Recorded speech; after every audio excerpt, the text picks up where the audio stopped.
अल्हम्दुलिल्लाह नहमदुहु व नस्तईनुहु व नस्तगफिरुहु व नु'मिनु बिही व नतवक्कलु अलैहि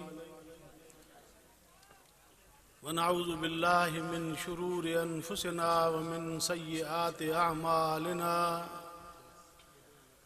मन यहदिहिल्लाहु फला मुज़िल्ल लहु व मन युज़लिल्हु फला हादिय लहु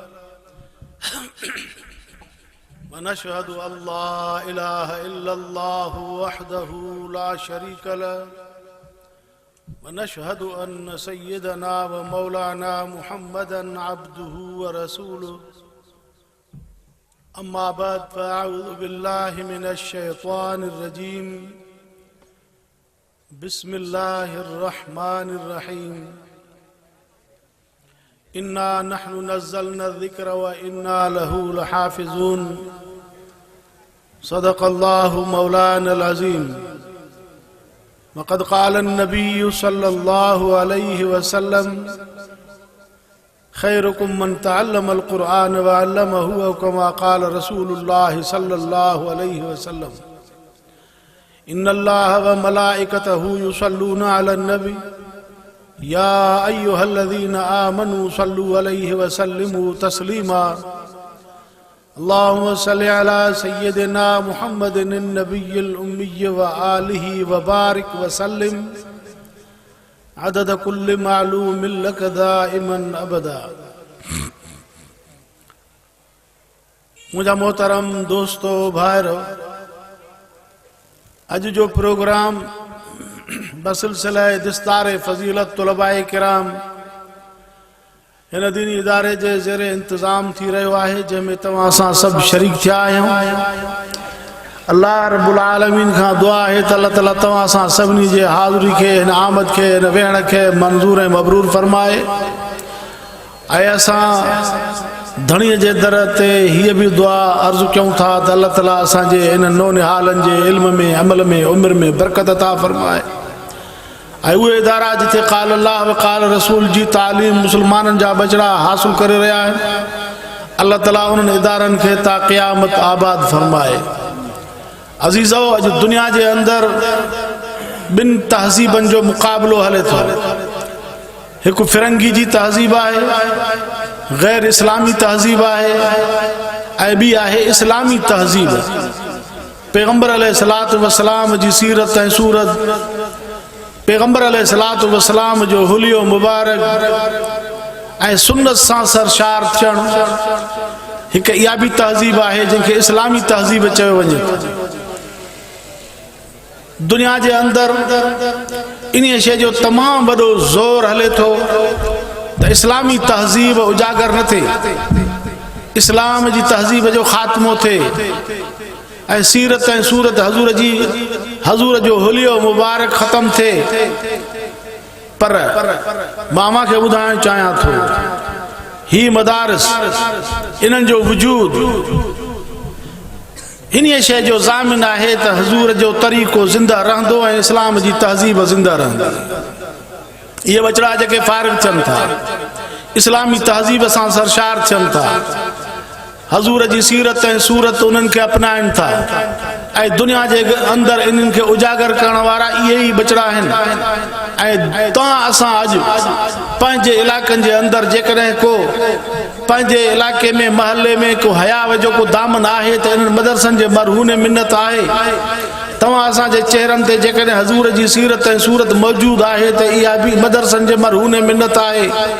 ऐं तव्हां असांखे जेकॾहिं हराम खाइण खां नफ़रत आहे तॾहिं बि इहा मदारिस जी बरकत आहे। ऐं तव्हां असां जेकॾहिं शरीयत जे मुताबिक़ पंहिंजे इबादात ऐं पंहिंजे मामलात खे थोरो घणो अपनायूं था, बि इहो मदरसनि जे मरहून मिन्नत आहे।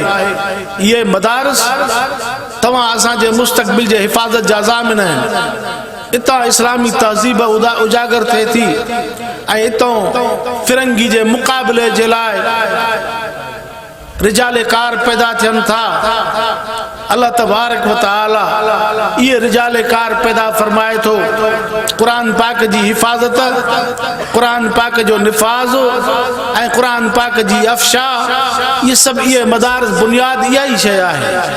पैगंबर अलैहिस्सलातु वस्सलाम जॾहिं असहाब सुफ़ा जे नाले सां मदरसो खोलियो उहे तालिब मुजाहिद भी यही हुया, तलवार खणी करे दुश्मन जो मुकाबलो भी यही करन पया, वरी हजूर वट सबकन कुरान भी यही पढ़न पया, वरी दीन जे तबलीग जे इशाअत जे लाए भी यही वजन पया, जो काडे हजूर जन कुरान जी जमात मोकलिन पया, काडे इल्म वारा मोकलिन पया, काडे के सरिया के मोकलिन पया जिहाद जे लाए। अजीजो यही इदारा आहिन, इतो इहो मंबा इहो आहे, सर चश्मो इहो ही आहे जाथों इस्लाम जी आबियारी थी आहे ऐं इस्लाम जी तहज़ीब फुटी निकती आहे। जेसिताणी इदारा हूंदा, क़ाल अल्लाह व क़ाल रसूल जी तालीम हूंदी ऐं क़ुरान पाक ते अमल करण वारा हूंदा ऐं बचड़ा क़ुरान पाक खे हासिल करण वारा हूंदा त समझी छॾियो त क़यामत में अञा देर आहे, क़यामत कोन ईंदी। ऐं हे मदारिस जो वजूद, दीनी इदारनि जो वजूद हिन मुल्क जे अंदर ईअं आहे जीअं इंसान जे वजूद में साह जी हैसियत आहे। साह निकितो हे लाश लटबो, साह आहे जंग भॼी पए, बांह कटिजी वई, ज़ख़्मी थी पियो, बिस्तरे हलालत ते पियो आहे, पर इहो लटबो न, छो त हिन खे वजूद में साह आहे। ईअं हे दुनिया जो जहान ज़ख़्मी थी चुको आहे। शराब नोशी हिते, बदकारी हिते, फहाशी उरियानी हिते, लुट मार हिते, व्याज जो निज़ाम हिते, ऐं साईं रिश्वत हिते, सभु बुरायूं हिते आहिनि। पर इन सां गॾोगॾु क़ाल अल्लाह व क़ाल रसूल जी तालीम हले थी, तंहिंजे करे हीअ दुनिया जो लाश लटबो कोन, इन जो इलाज थींदो। दुआ कयो त अल्लाह तबारक व तआला असांजे मुल्क जी हिफ़ाज़त फरमाए। अज़ीज़ो, उलमाए किराम चाहिनि था त जहिड़े नमूने सां मुसलमाननि जे अंदर पैगंबर अलैहिस्सलातु वस्सलाम जे तालीम जे मुताबिक़ ऐं अल्लाह रब्बुल आलमीन जे तालीम जे मुताबिक़ इबादात में मुसलमान हिस्सो वठनि था, अहिड़े ई नमूने सां जेकर मामलात बि असांजा अल्लाह जे रसूल जे फरमान जे मुताबिक़ हलचणु घुरिजनि। पर उहे निज़ाम जे तब्दीली सां थींदी। असां वटि फरसूदा निज़ाम, अंग्रेज़ जो निज़ाम, उहो अञा ताईं मौजूदु हले थो। कोर्टनि में उहो निज़ाम आहे, थाणनि में उहो निज़ाम आहे, असांजे ऑफिसुनि जे अंदरि उहो ई अंग्रेज़ वारो उहो रवाज गश्त करे थो पियो। असांखे इन निज़ाम खां जेकॾहिं जान छॾाइणी आहे त पोइ दोस्तो इन सूरत में थींदो जॾहिं तव्हां आलमनि सां साथ ॾींदो, ऐं जॾहिं तव्हां आलमनि सां साथ ॾींदो, आलम जॾहिं इक़्तिदार ते ईंदा त पोइ अॻे निज़ाम खे ख़तमु करे हज़ूर जो निज़ाम नाफ़िज़ कंदा। इंशाअल्लाह इस्लाम जो निज़ाम अचण में देरि न थींदी। इन जे लाइ उलमा मैदान में आहिनि। इलेक्शन में इन जे करे बीहूं था, वोटनि में इन जे करे बीहूं था त अवामी कसरत राय सां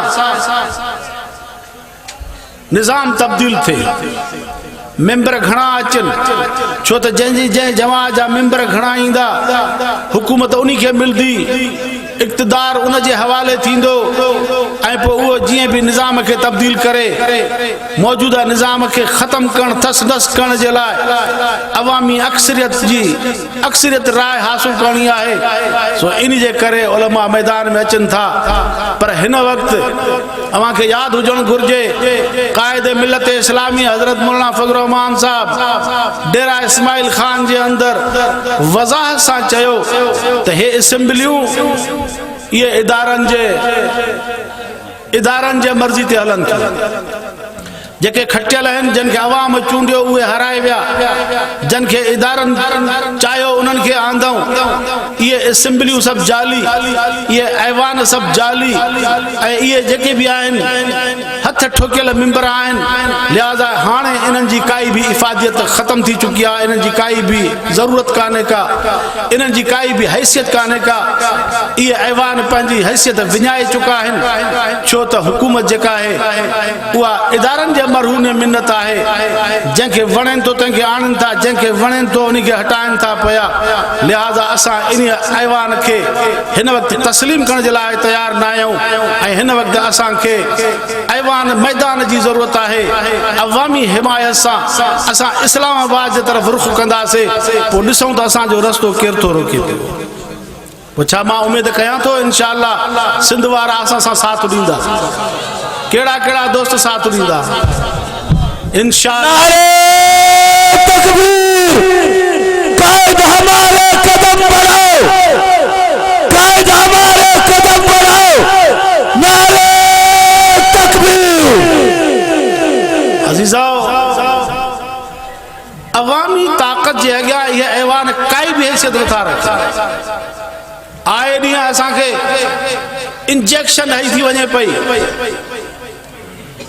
ख़त्म नबुवत जे कानून में तरमीम अचे थी, दिफ़ा साहबा जे बिल में तरमीम अचे थी पई, मदारिस जे बारे में तरमीम अचे थी पई, मसाजिद जे बारे में का न का ये असांखे नश्तर हणनी हणन था पिया, सिर्फ़ इन जे करे त ही मौलवी ख़ामोश रहन। याद रखो, मुसलमान गरीब ज़रूर आहे पर कॾहिं भी हज़ूर जे ख़त्म नबूवत ते सौदेबाज़ी करण जे लाइ तैयार न आहे। हज़ूर जी ग़ुलामी में सिर्फ वञे तो वञे, दौलत वञे तो वञे, बच्चा वञनि तो वञनि, ज़िंदगी हीअ वञे तो वञे, पर हज़ूर जे ख़त्म नबूवत ते सिर कुर्बान करण जे लाइ हर मुसलमान तैयार आहे। उलमा किराम इन जी कोशिश करनि था। अॼु असांखे ज़रूरत इन शइ जी आहे त असां उलमा जा हथ मज़बूत कयूं, आलमन जा हथ मज़बूत कयूं। अबा ही दुनिया जो जहान हमेशा कोन रहंदो। कल जैं दावा कई हज़रत मूसा जे दौर में, फिरौन चयो हो त अन रब्बुकुमुल आला, अॼु उन जी सल्तनत आहे, अॼु उन जी हुकूमत आहे। निमरूद वयो, शद्दाद वयो, कारून वयो, फिरौन वयो, ये सब वया, कोई भी न रहंदो। जन हिते चयो हो त असांजी कुर्सी मज़बूत आहे, उहे सभु हलिया विया। जेके मर्द आहिनि पाण खे सॾाईंदा हुआ, उहे सभु हलिया विया। कोई भी हिते रहणो न आहे। वयबका वजो रब्बिका ज़ुल जलाल वल इकराम, बाक़ी रहण वारी ख़ुदा जी ज़ात आहे। यादि रखिजो, तव्हां असांजे ईमान जो इम्तिहान ज़रूरु थींदो।